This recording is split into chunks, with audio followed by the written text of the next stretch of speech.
Hello mga ka-vlog! For today's video ay isi-share ko sa inyo ang ganap namin bago ang pag-uwi namin sa probinsya.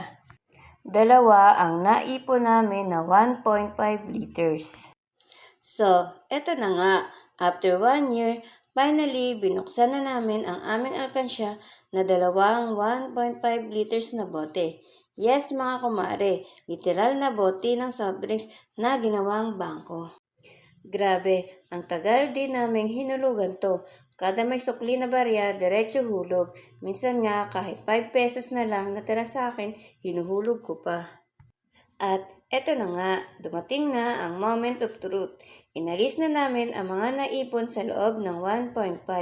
Grabe ang tunog. Habang binubuhos parang ulan ng barya. Biling ko may mini jackpot kami sa bahay. So, syempre, umpisa na ng pagbibilang. Binukod-bukod na namin tig 20, tig 10, tig 5 piso para kaming teller sa bangko mga kumare.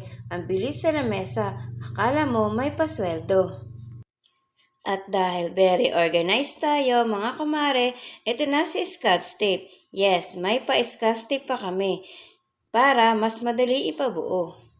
Isa-isang nirolyo, tinape, inayos para kaming gumagawa ng lumpia. Pero pera ang laman. Pagkatapos namin matape lahat, nilagay na namin sa sako, sa maliit na sako. Oo, sa sako talaga mga kumare. So, next mission, magpapabuo ng pera. Unang stop sa Pure Gold. Bit-bit na nga ni Habi papasok sa Pure Gold ang mga barya para papalitan ito. Pero dahil December noon at alam niyo naman pag December, ang daming barya ng mga grocery. Hindi kami napagbigyan. Sabi nila madami na daw silang coins kaya medyo sad. Pero go lang, naghanap pa rin kami na pwedeng mapagpapalitan ng aming mga barya. Next destination, sa New Star. At buti na lang, sa New Star kami nakapagpabuo. Habang binibilang ni cashier, excited kami ni Habi na matapos. Parang nag-iintay ng result ng exam. At eto na nga.